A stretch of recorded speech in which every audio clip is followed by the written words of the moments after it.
recenti gravi atti che risultano da lei compiuti entro i nostri stabilimenti. Le comunichiamo che a titolo cautelativo il suo rapporto di lavoro è sospeso ad ogni effetto con decorrenze immediate fino all'esito degli accertamenti suddetti. Distinti saluti. Quella alla quale stiamo assistendo in questi giorni è una contrapposizione tra due modelli. L'uno che si ostina a proteggere il passato e l'altro che è deciso di guardare avanti.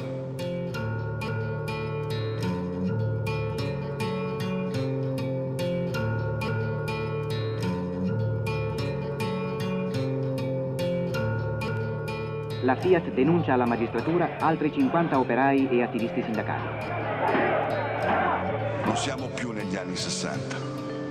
Non è possibile gettare le basi del domani continuando a pensare che ci sia una lotta tra capitale e lavoro, tra padroni e operai.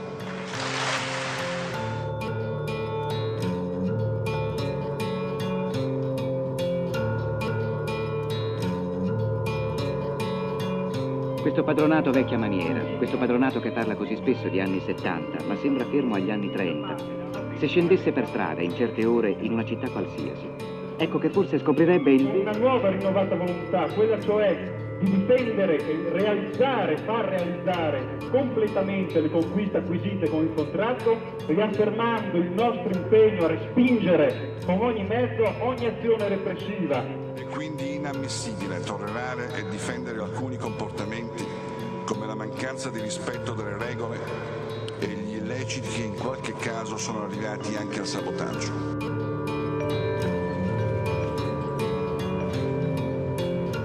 Quando è così, c'è poco da trattare.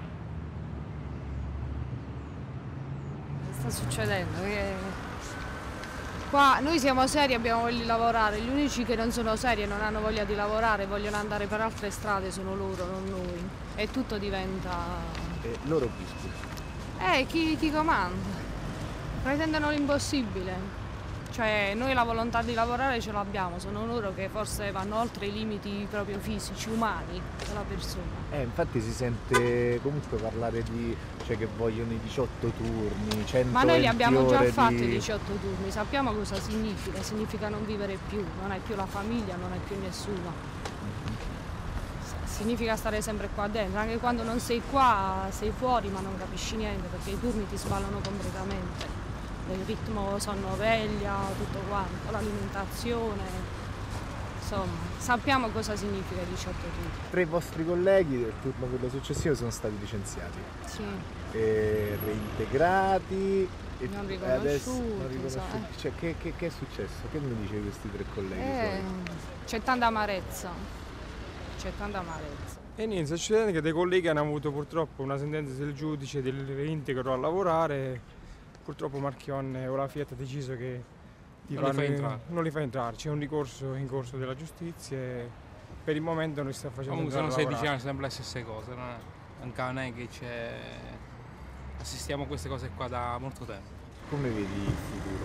Nero, per me nero, veramente nero. Io ho detto meno male ci ho fatto solo un figlio perché se ne avevo 2 o 3 non lo so, veramente brutto, anche per voi penso se avete figli non lo so. In un futuro così non abbiamo prospettive, non abbiamo sicurezze, non abbiamo niente.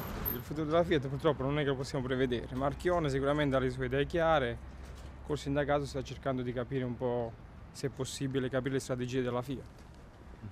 Questo è tutto. Ma Marchionne dice rinunciate un po' a questi diritti che avete, fate più turni e avrete più lavoro. Vabbè, la situazione a Pomigliano c'è stata una situazione un po' particolare, ha dettato delle leggi al loro contratto e quindi si presume che possa espandere agli altri stabilimenti, però per il momento questo ancora non lo sappiamo.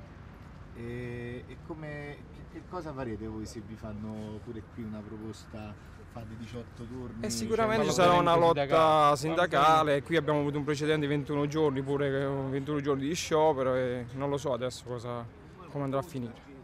Per il momento sembra che siano tutti compatti, però poi alla fine vedremo gli eventi. E voi, cioè, comunque voi vi impegnerete in prima persona se c'è 6 qualcosa? minuti. Beh certo, penso proprio di sì. Credo che vada timbrato. Penso che dovremmo tutelare i diritti che sono stati acquisiti in passato. C'è un contratto e spero che si rispetti e non si cambia del tutto. Sperando che lo Stato ci dia una mano, perché sembra che ultimamente è proprio assente. È assente al massimo. Com'è lavorare in una catena di montaggio? È dura, alienante, non lo so, sembra una stupidaggine, anche se devi andare al bagno, tutta la fabbrica sa che sei andata al bagno, cioè è una stupidaggine. Poi il lavoro è continuo, è massacrante, aumentano le linee, vogliono sempre di più senza mettere gente, e quindi non lo so. Forse loro pensano che abbiamo ancora 30 anni, 20 anni appena siamo entrati, non abbiamo più né 20 anni né 30 anni. Gli acciacchi si sentono, fisicamente qualcuno inizia a cedere, me per prima, non ho più la salute di una volta. E sinceramente, non avendo neanche più la salute, sono molto preoccupata per il mio futuro. Perché dico, che faccio? Che io sono entrata qua che stavo bene, mi ritrovo dopo 16 anni che ho problemi seri di salute. Proprio perché tiro, alla fine io esco da qua, mi butto su un divano a casa e non vivo più. Io esco da qua che non cammino più. Che fai?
Io fino al mese di luglio lavoravo in questo modo qua, che in 107 secondi noi facciamo 230 macchine a turno, quindi vuol dire più o meno in 107 secondi una persona doveva prendere semmai questi airbag laterali, sono due tipo salsicciotti, chiamiamoli così, dal cassone, doveva salire nella macchina, mettersi seduto con uno sgabellino, di solito ci davano, prendere la rivettatrice, posizionare gli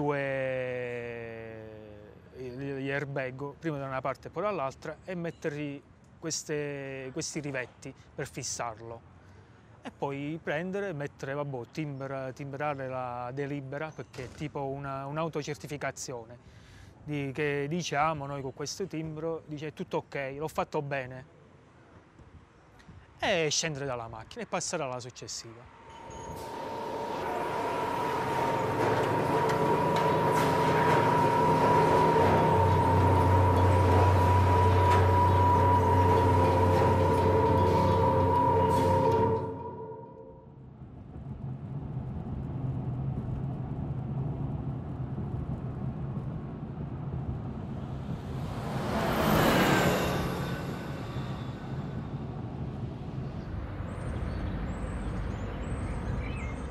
È stato come attraversare una lunga galleria, male illuminata. Ci avevano detto che la libera concorrenza avrebbe portato vantaggi per tutti, che il lavoro era una merce come le altre e ognuno avrebbe potuto raccoglierne i frutti. Ci spiegavano che i diritti acquisiti in decenni di lotte non ci servivano più, che ostacolavano lo sviluppo industriale e la competitività, che danneggiavano noi per primi.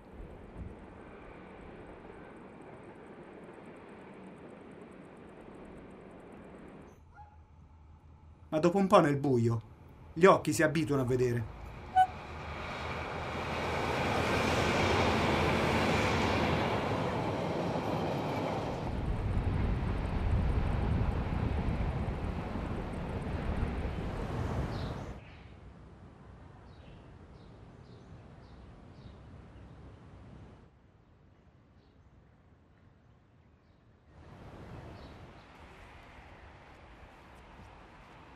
Questa è la storia di Giovanni, di Antonio, di Marco, operai del Sud, licenziati per aver posto limiti al proprio sfruttamento, licenziati in quanto sindacalisti, licenziati perché testimoni scomodi dell'esistenza di una classe sociale.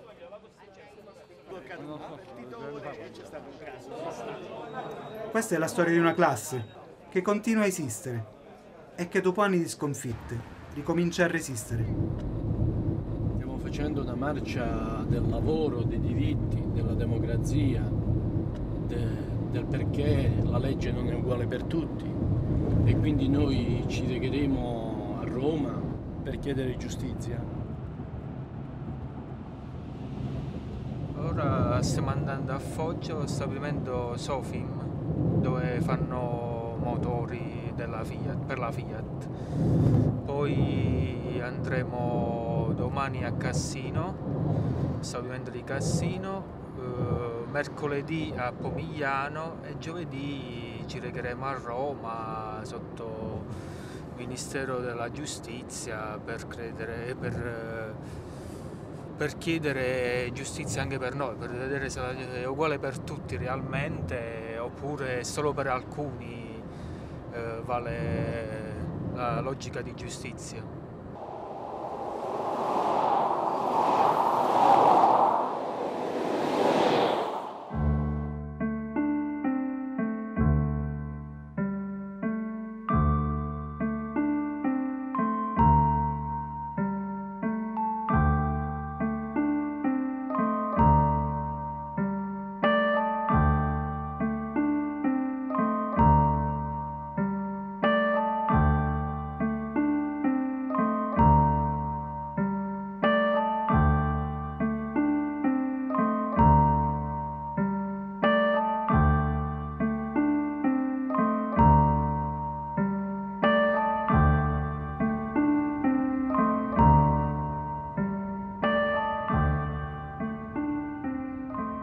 Lo Statuto dei lavoratori è un documento che garantisce la dignità sui posti di lavoro a carattere generale di tutti i lavoratori. Il loro intento è quello di annullare il sindacato sui posti di lavoro.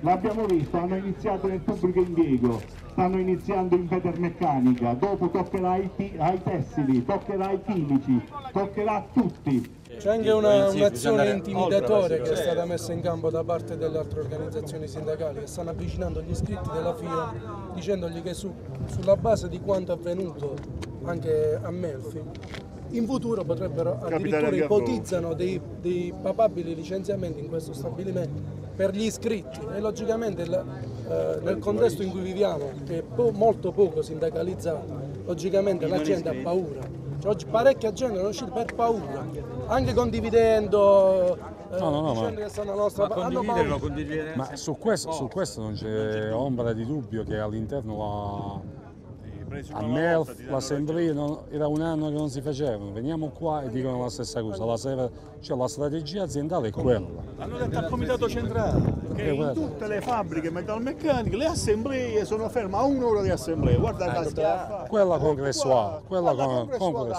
punto. Dile, oramai è una strategia. Sì, però non stava fanno fare caos. Però io ho detto pure a Cina. Come organizzazione, attenzione. Si è incominciata tutta questa vicenda con la vicenda di Pomigliano. Quell'accordo tutti quanti, anche quelli che l'hanno sottoscritto, avevano detto che era specifico solamente per quel territorio. Era un territorio dove la delinquenza, la mafia, vi ricordate tutte le parole che hanno detto? Quindi avrebbero detto che non sarebbe stato esteso come modello contrattuale in tutte le fabbriche. Beh, io credo che così non è. in questi giorni hanno firmato le deroghe al contratto, l'hanno disdettato il contratto nazionale, quindi è una vera scusa quella che si è detto che sarebbe stato un accordo solo valido a Pomigliano. Noi avremo le conseguenze nel futuro, a partire da Melfi, ma poi anche alla Severo, dove siamo stati l'altro giorno, ci dicono la stessa cosa. Oramai siamo di fronte a un attacco spregiudicato della democrazia. Noi non diciamo altro che se quello è un accordo che loro stanno paventando come un accordo che sia buono, perché non lo vengono a dire nelle assemblee? Perché non vengono a illustrare quali sono i punti a vantaggio degli operai? La verità è che non c'è nessun punto a vantaggio degli operai e quindi è stato sfalsato quello che loro stanno facendo. Io vi chiedo di stare attenti in questa fase, perché nessuno è immune, nessuna realtà d'Italia è immune da quel piano e quindi bisogna prestare attenzione. Grazie a tutti i compagni. Tutte le aziende d'Italia oramai con l'ingresso della precarietà non fanno altro che selezionare i lavoratori prima attraverso le agenzie interinali e dopo un percorso di un paio di anni di agenzie interinali se li assumono con il contratto a termine, un'ulteriore selezione di 2 o 3 anni, poi alla fine quelli che si sono allineati oramai ormai hanno capito che la strada, la fabbrica non è più la fabbrica di una volta, ma è questa, la fabbrica dei lavoratori sottomessi alla decisione del padrone, li assumono. E una volta assunti, ecco la ciliegina sulla torta. Fatto cadere il contratto nazionale, non c'è più neanche la garanzia del licenziamento solo per giusta causa. Un datore di lavoro ti può licenziare in qualsiasi momento, perché vogliono mano libera anche sui licenziamenti. Perché se uno mi dice che se un lavoratore aderisce a uno sciopero è sanzionabile anche con un licenziamento, è finito il sindacato, è finito non il sindacato, ma io dico è finito il lavoratore in quanto soggetto che presta la sua manodopera in una fabbrica e oltre al salario poi vuole essere riconosciuti i suoi diritti. Perché questo attacco viene fuori adesso, in questo momento? Perché purtroppo l'Italia, l'Europa e il mondo sta vivendo una situazione di crisi generale e quindi c'è anche crisi di lavoro. Il lavoratore ha paura nelle fabbriche, ha paura di perdere il posto di lavoro perché sa che fuori è terra bruciata. Allora loro stanno approfittando della crisi per imporre un nuovo modello di relazioni sindacali all'interno delle fabbriche. Questo è il momento per loro. Allora i lavoratori debbono fare una nuova resistenza all'interno delle fabbriche e anche chi sta fuori dovrebbe cominciare a darsi una mossa. Ascoltate, qui non è in gioco il destino del sindacato e di un solo sindacato, qui è in gioco il destino dei lavoratori, perché in fabbrica senza diritti si muore.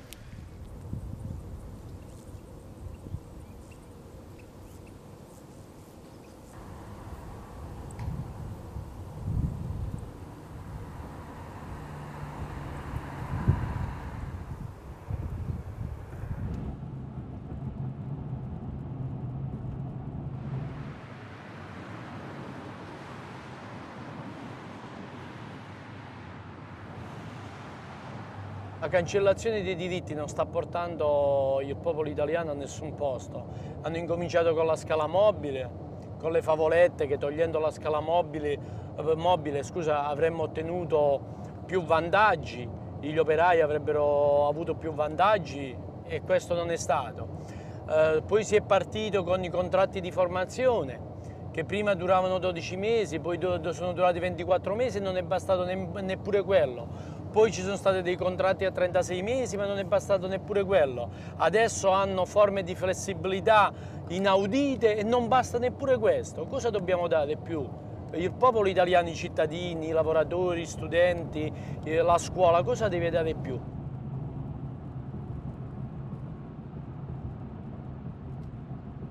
Lo Statuto dei lavoratori sancisce un diritto fondamentale che chiunque che va a lavorare in tutti i luoghi di lavoro, a partire dagli uffici, alle fabbriche, in qualsiasi posto di lavoro, ha il dovere di lavorare, ma ha dei diritti che i proprietari, i padroni devono rispettare. che io sappia, in un mondo civile, se manca uno dei due principi, non si può più chiamare mondo civile o paese civile. Siamo quelli dell'Alfa Romeo, siamo quelli dell'autunno, che diciamo tutti uniti, alla notte non si fa più turno. Siamo quelli dell'Alfa Romeo e diciamo agli ingegneri che la vostra programmazione ci sta proprio sui coglioni. Siamo quelli dell'Alfa Romeo, di lavoro non vogliamo morire e diciamo ora basta, questo schifo dovrà finire. Siamo quelli dell'Alfa Romeo e diciamo alla direzione, nella lotta resisteremo un minuto più del padrone. E se queste rivendicazioni non accoglie la direzione, fermeremo la produzione fino a quando si vincerà.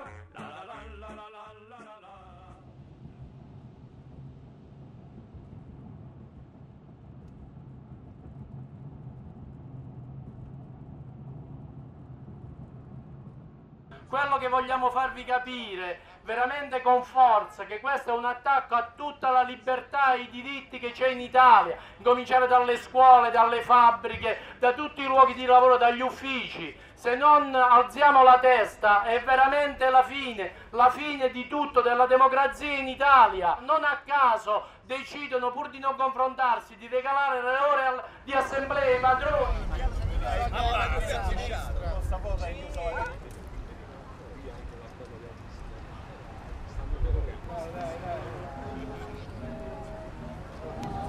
Antonio! Andiamo di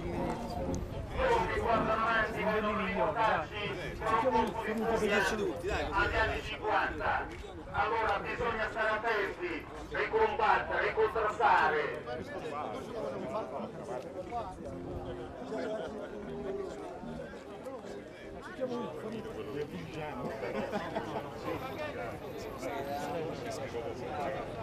Il contratto nazionale è un bene di tutti.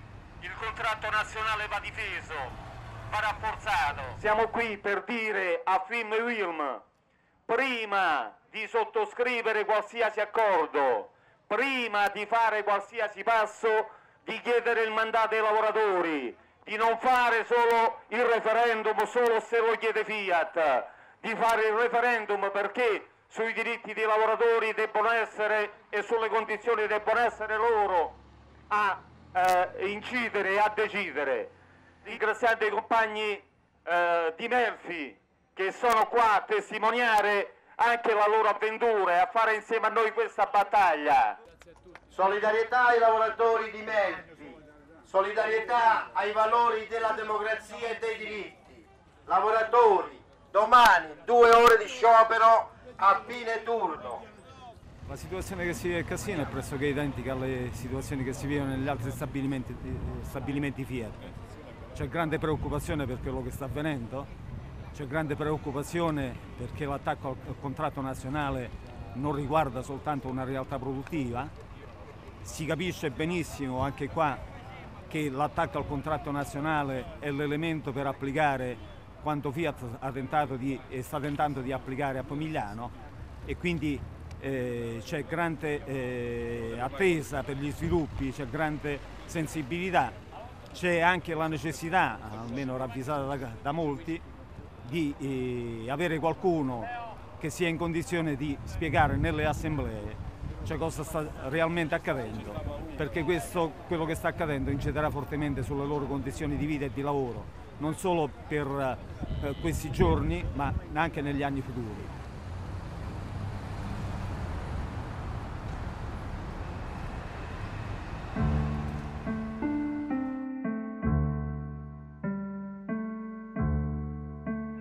Prendendo a pretesto le violenze e i danni, la Fiat, prima ancora che il magistrato abbia potuto decidere se le accuse siano fondate o meno, si è eretta a giudice essa stessa e ha anticipato le condanne, sospendendo i denunciati dal lavoro e dal salario. I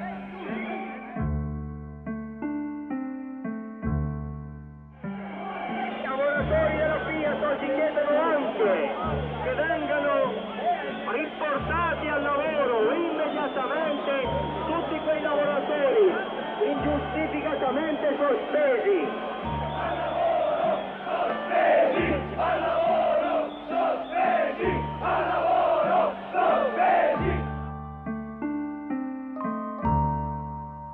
Da questa assemblea dobbiamo uscire con una nuova rinnovata volontà, quella cioè di difendere e realizzare, far realizzare completamente le conquiste acquisite con il contratto, riaffermando il nostro impegno a respingere con ogni mezzo ogni azione repressiva, a qualsiasi livello essa tenda a realizzarsi, a livello aziendale e a livello politico e governativo anche.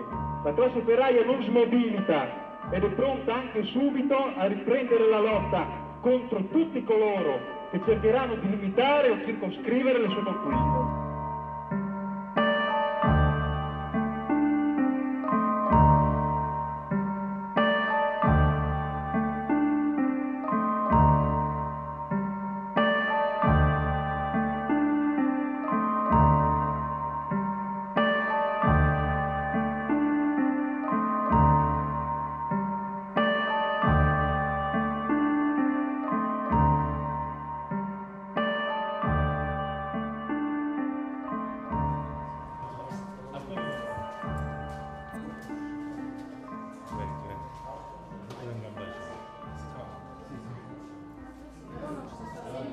Compagni Barozzino, Lamorte e Pignatelli, che avete letto sicuramente sui giornali, in alcune assemblee è stato negato l'accesso, non è stato possibile farli parlare. Oggi noi li abbiamo invitati qui a Cosenza proprio per sentire dalla loro voce che cosa è successo quella notte in catena di montaggio. La parola a Giovanni Barozzino, che è delegato RSU della Fiat CGL della Fiat di Melfi, compagno licenziato e poi reintegrato dalla magistratura.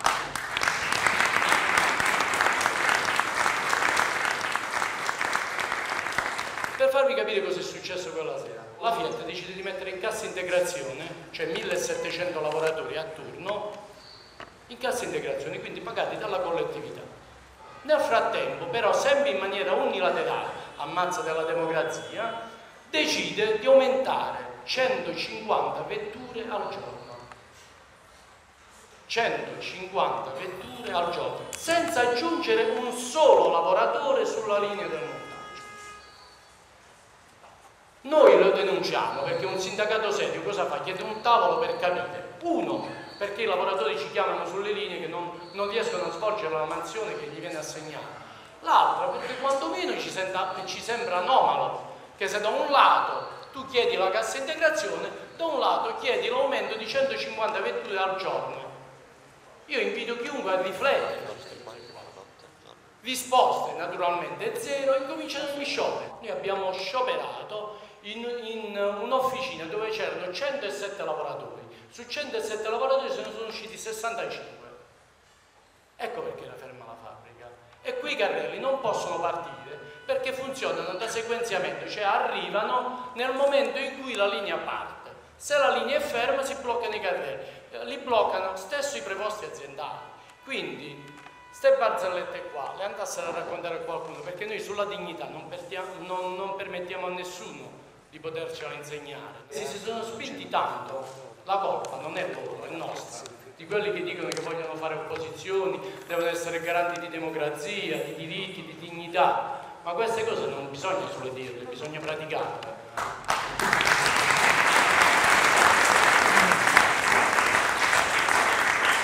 Praticamente io voglio parlare semplicemente di quella che viviamo noi nella fabbrica. Arriva il governo di destra, ovviamente non a favore dei lavoratori, sgravi fiscali alle imprese, agli imprenditori. Arriva il governo di... allora votiamo il governo di sinistra, ovviamente. Il governo di sinistra non solo non toglie quello che ha fatto il governo di destra, sulla quale magari il governo di sinistra ha impostato la sua campagna elettorale, ma ci toglie il PFR, ci toglie il welfare, e allora a questo punto non è che gli operai ci accusano gli operai di non votare la sinistra, gli operai invece si chiedono esattamente dov'è la sinistra, non riescono più a trovare questa sinistra.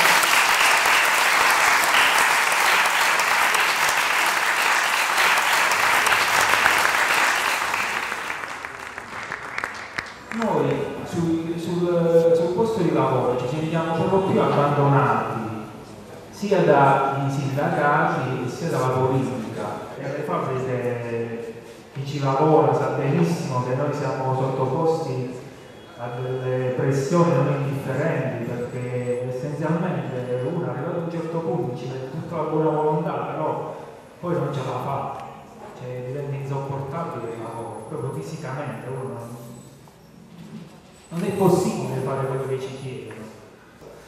Ora, quello che è successo a noi potrebbe essere noi potremmo essere dei precursori a quello che potrebbe succedere se verrebbero introdotte delle modifiche allo statuto del lavoratore, o se verrebbe del tutto cancellato come vorrebbero fare gli industriali.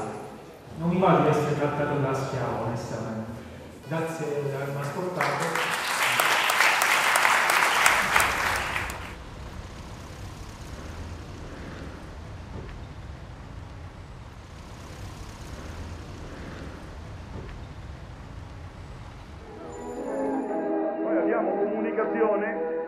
Che di fronte alla posizione assunta dalle organizzazioni sindacali, di fronte agli scioperi attuati alla Fiat nei giorni scorsi e nella stessa giornata, la Fiat ha annunciato che ritirerà le sospensioni.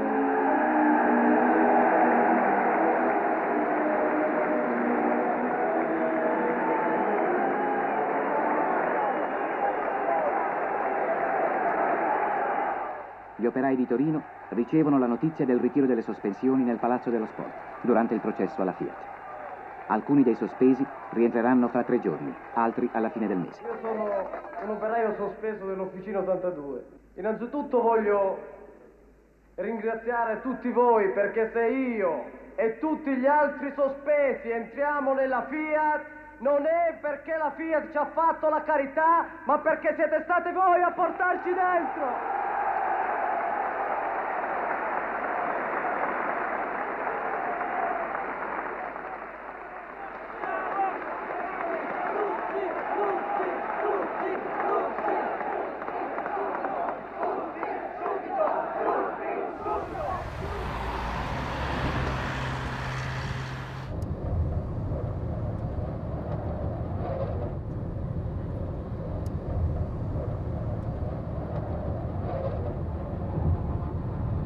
Sono 13 anni che lavoro giù in Fiat, alla Sala di Melfi, quindi ne ho assunto a 21 anni.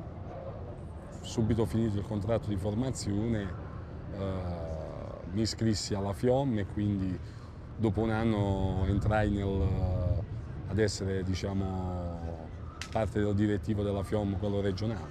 Ho cambiato più reparti senza mai il mio consenso, ma già all'epoca, diciamo, io credo che fu un progetto mirato a reprimere l'attività sindacale di quelle persone che cercavano di condividerla con la maggior parte degli operai, quindi posso dire di aver girato tutti i reparti e tutti i turni che ci sono a Melfi.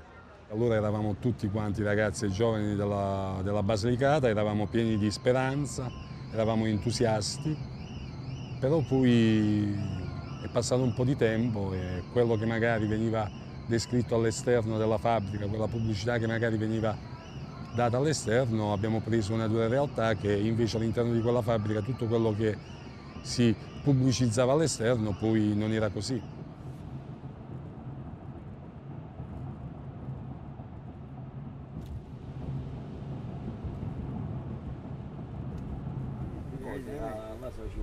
Tutto quello che sta succedendo, no? Rispetto al mondo del lavoro, rispetto agli attacchi dei lavoratori, rispetto alla posizione della Fiat e di Marchionne sull'abolizione dei diritti dei lavoratori, viene da lontano, viene qualche anno fa, quando la Fiat decise di licenziarci e di buttarci fuori dalla fabbrica per avere terreno facile all'interno della fabbrica con alcuni movimenti di lavoratori che poi 316 furono trasferiti a Nola perché la Fiat li allontanò dalla fabbrica, da questa fabbrica, perché riteneva lavoratori, diciamo, pericolosi, perché mettevano in atto iniziative di sciopero e di lotta a favore dei diritti dei lavoratori.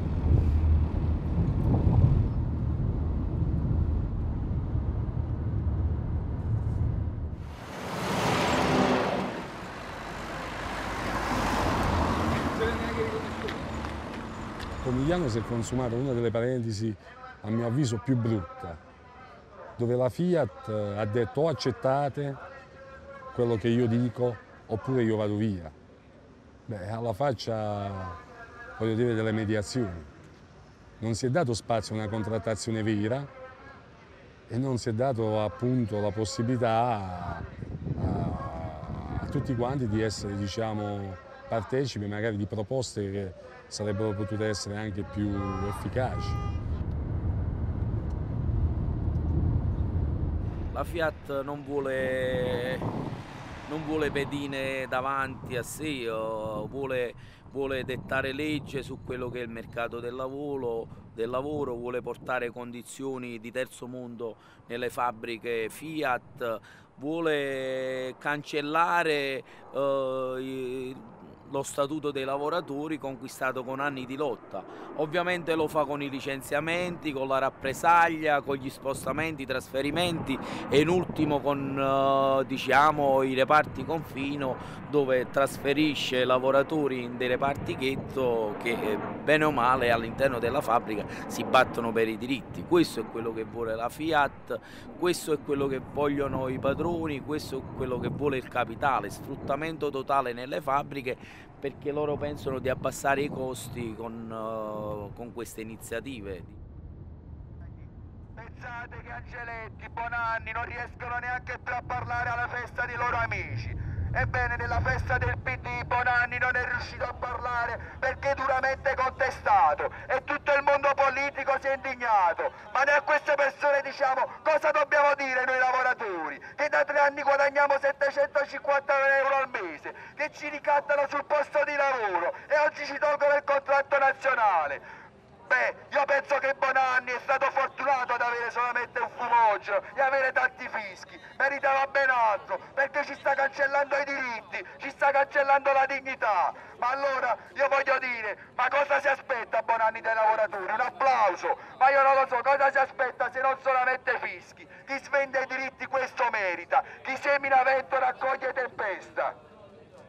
Allora immaginate cosa vuol dire lavorare 7 ore e mezzo continuative, saturata a 1 minuto e 5 e quindi avere un beverino a 2 metri di distanza e semmai non poterlo raggiungere neanche per bere, e poi alla fine un capo nell'ultima mezz'ora ti può chiamare, ti può fare la comandata per non andare a mangiare e dire devi rimanere questa mezz'ora.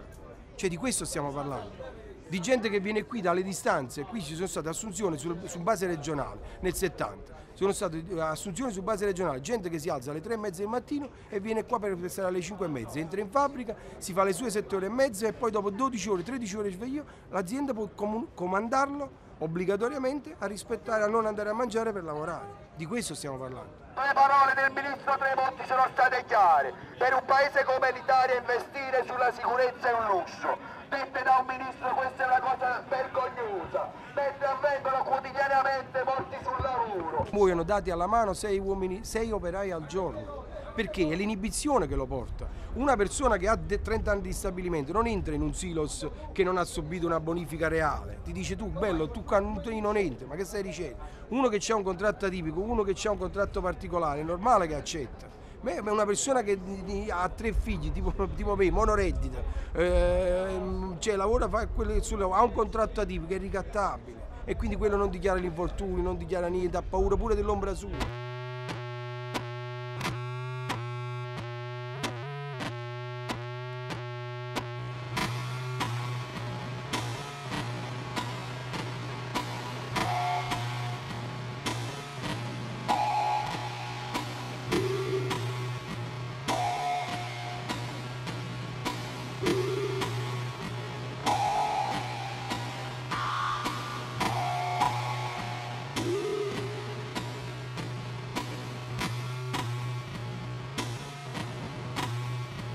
Allora, Bene che vada, facciamo 4 giorni a settimana. Però ci chiariamo, qua si fanno due vetture, la 147 e la 159. La 159 riesce ad occupare ancora per 2 o 3 giorni i lavoratori. La 147 è una macchina che ormai non viene più prodotta, quindi i circa 2000 lavoratori della 147 da oggi, ormai da luglio non vengono più chiamati a lavorare. Quindi praticamente non sappiamo come andrà a finire. Compagni di Pomigliano, fatemi sentire, alzate la voce, alzate la testa contro Marchionne e sto piano fascista. I compagni di Melfi sono stati i primi a pagare le conseguenze di questo piano. In questo momento tutti sanno qual è il problema. C'è stato un referendum, dopo quel referendum ovviamente Fiat non è stata contenta del risultato, ha messo in piedi quello che era il piano C, la nuova società, la Newco, che poi è stata costituita, è stata presentata il giorno 19 a Torino all'ufficio delle imprese, dove non so dove che fanno le registrazioni.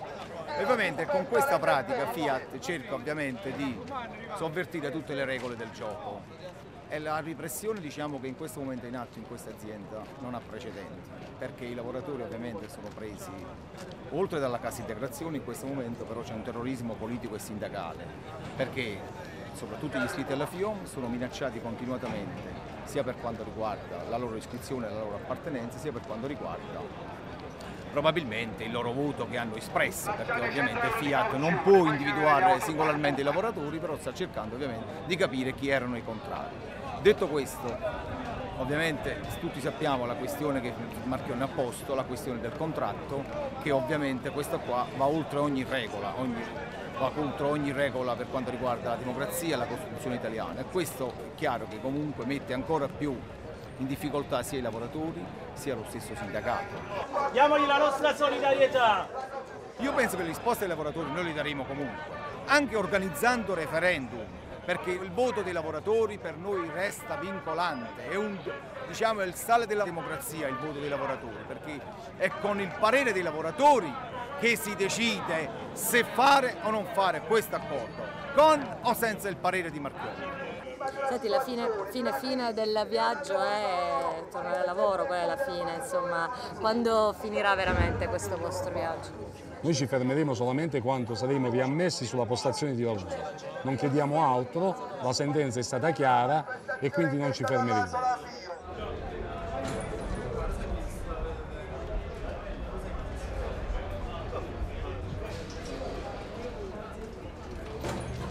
Nella storia sono state molte le vicende che hanno anche indebolito i lavoratori e quindi i diritti dei lavoratori.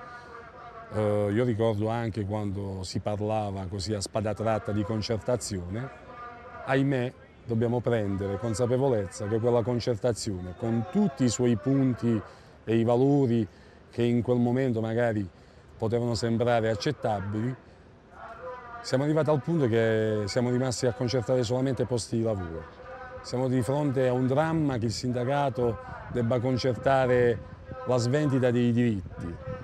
Beh, io sostanzialmente credo che bisogna cambiare pagina. A Marchionne, alla Fiat, al governo, tutti a Roma! In questi 20 anni, 25 anni di concertazione abbiamo perso solamente i diritti. O non siamo stati bravi a concertare, o abbiamo sbagliato a credere che la concertazione potesse essere il trampolino per le conquiste sociali in questo Paese.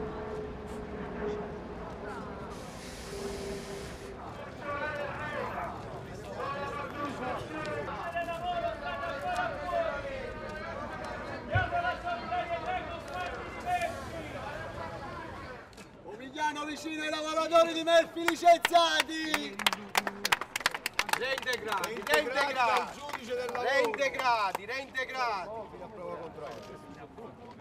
Il senso della nostra presenza qui a Pomigliano è quella che ci ha visto attraversare tutti gli stabilimenti quindi della Fiat d'Italia e sostanzialmente vogliamo portare la nostra esperienza. Non vogliamo dire che gli operai di Pomigliano sono soli, ma anzi io credo che da Pomigliano bisogna ripartire per una vertenza che sia più ampia e quindi che tenga tutti gli stabilimenti italiani uniti nel ripartire su una trattativa vera che coinvolga tutti.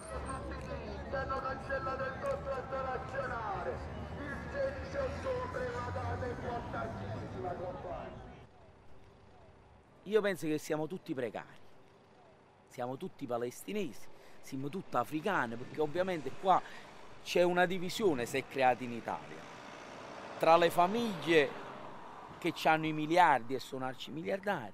Oggi il ceto medio non c'è più, siamo tutti poveri. Oggi non si può dire che il professore di scuola sia un borghese, non lo possiamo dire. Io penso che il professore di scuola è come l'operaio della Fiat, prende lo stesso stipendio, è tartassato in altri ambiti, ma anche lui come il pubblico impiego. Cioè io penso, perché questa disuguaglianza, questo fatto di disunire le lotte e farsi ognuno la propria vertenza? Cioè, c'è possibilità che in Italia ci sia qualcuno che comincia a ragionare sulla questione dell'unità delle vertenze e di andare all'attacco forte su questo fatto qua?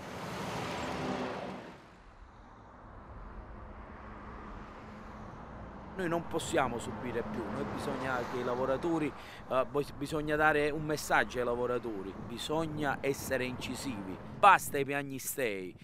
Il padrone ci ha attaccato, ha dichiarato guerra, noi dobbiamo accettare la guerra.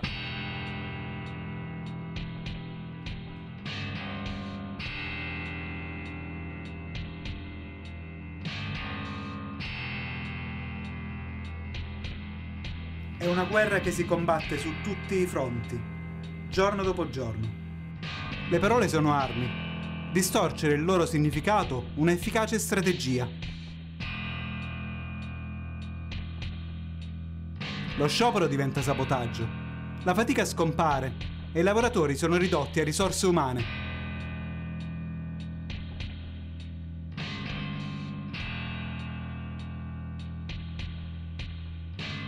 Il lancio di un paio di uova viene spacciato come un attentato alla democrazia.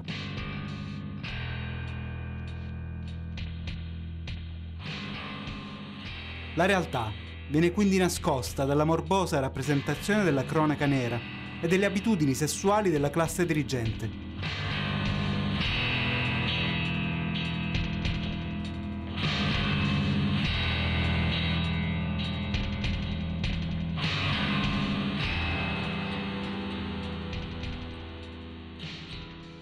Ma negarlo è inutile. Il conflitto di classe esiste.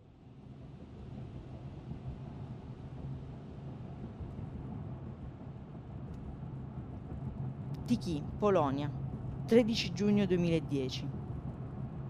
Quando trasferirono la produzione qui in Polonia, ci dissero che se avessimo lavorato durissimo e superato tutti i limiti di produzione, avremmo mantenuto il nostro posto di lavoro e ne avrebbero creati degli altri. E a Tychy lo abbiamo fatto. La fabbrica oggi è la più grande e produttiva d'Europa. A un certo punto, verso la fine dell'anno scorso, è iniziata a girare la voce che la Fiat aveva intenzione di spostare la produzione di nuovo in Italia. Adesso stanno chiedendo ai lavoratori italiani di accettare condizioni peggiori, come fanno ogni volta.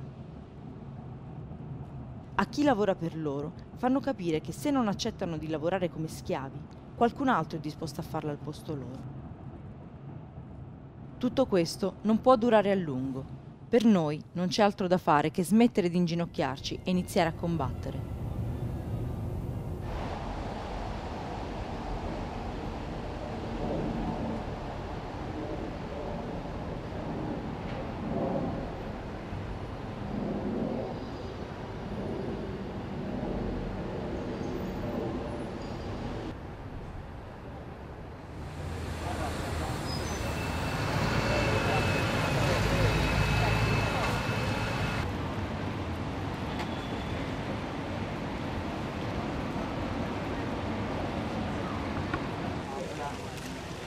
Possiamo dividere un attimo? Questa nostra iniziativa che avviene dopo 5 giorni di marcia per i diritti che Giovanni, Antonio e Marco hanno fatto e dopo di me loro diranno con precisione, non si ferma qui, perché come noto, come Fioma abbiamo indetto per il 16 di ottobre una grande manifestazione proprio a Roma, che è rivolta a tutti i metalmeccanici ma anche a tutti i lavoratori italiani e a tutte le forze sociali e l'opinione pubblica che pensano che la democrazia, i diritti siano una cosa importante, e soprattutto che il lavoro deve tornare ad avere una sua centralità e, come abbiamo tentato di dire con uno slogan non so quanto efficace, ma per noi il lavoro è un bene comune ed è un elemento di interesse generale. Abbiamo preso atto che dai posti di lavoro che noi abbiamo toccato stanno emergendo una solidarietà senza precedenti. È su questa solidarietà che bisogna costruire, la dico così, il futuro della classe operaia in Italia. L'appello a tutti che possano partecipare alla manifestazione del 16 qui a Roma, perché non è solamente una questione della FIOM, qui non è in discussione un gioco di potere tra diversi sindacati, qua c'è in gioco il futuro degli operai in Italia.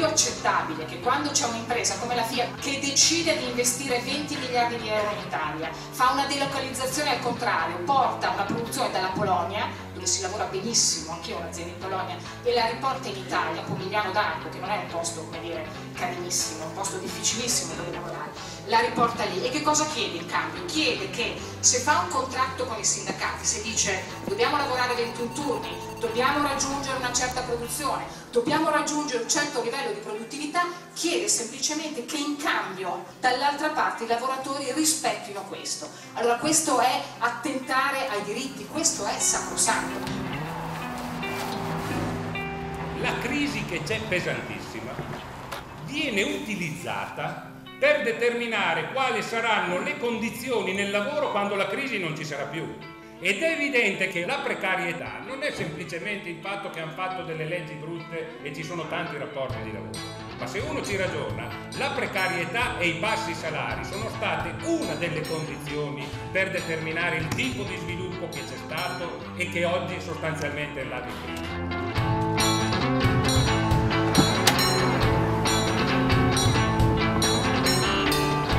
La cultura del posto fisso è un ritorno al passato non possibile, che peraltro in questo paese ha creato problemi, ha creato un aumento di disoccupazione, ha creato l'aumento del sommerso per esempio nel mezzogiorno e ha creato per esempio questa logica dell'assenteismo, dei fanulloni tanto deprecato. Le imprese e il governo, per poter cambiare nel nostro paese il sistema contrattuale di relazioni che esiste tra le imprese e il lavoro, agiscono su due elementi: impedire il diritto di sciopero, impedire il diritto di poter collettivamente contrattare la propria condizione, e tutto questo lo fanno autoritariamente.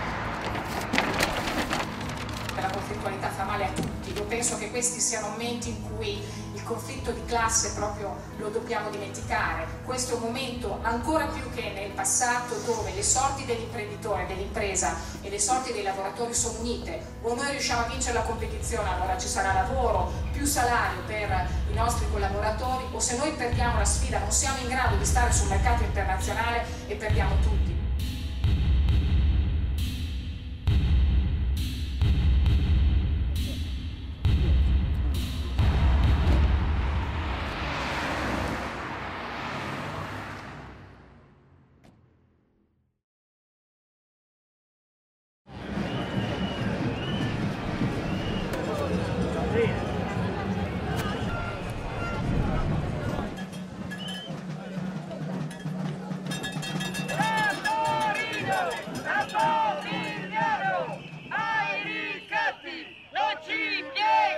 Ritroviamo in piazza la sfida che hanno lanciato Antonio, Giovanni e Marco.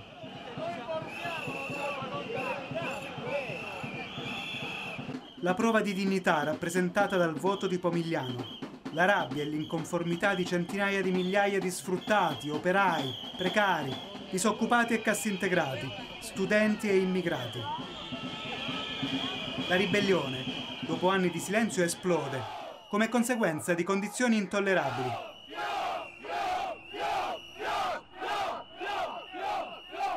Non ne possiamo più.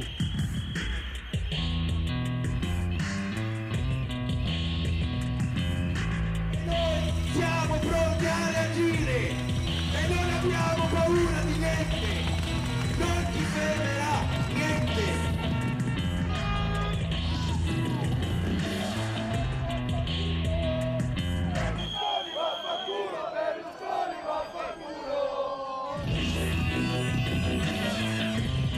Sappiamo che inizia a prendere forma la nostra coscienza di classe e oggi è solo il primo atto per la costruzione di un movimento operaio che sappia contrattare quando le condizioni lo permettono, ma ancora di più sappia dire no attraverso il conflitto quando queste condizioni vengono meno.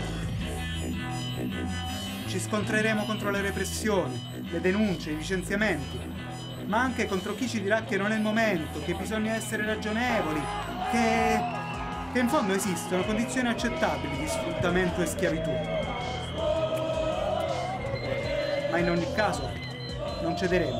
Sui diritti non si può trattare! Sciopero! Sciopero generale!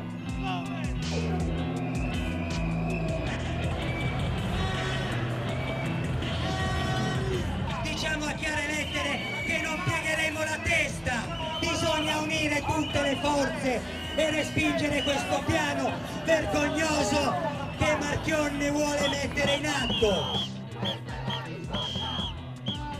Non permetteremo che neanche un lavoratore venga usato contro un altro, né a livello nazionale né a livello europeo.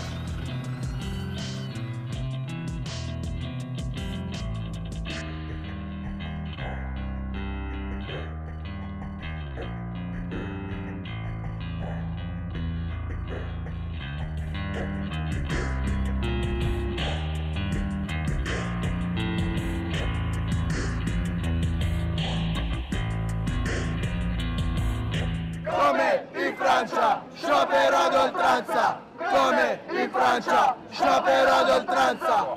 Gli operai, i lavoratori! Ecco chi deve decidere come si fanno le lotte!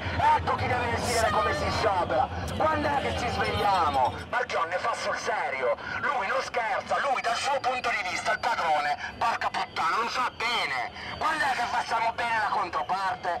Invitiamo tutti gli operai e tutti i lavoratori ad organizzarsi direttamente, da soli, dal basso, senza aspettare le burocrazie sindacali. Gli operai sulla piazza c'è un manifesto, in sezione la riunione, le trattative sono interrotte, il padrone non vuole accettare. Sciopero, da domani sciopero,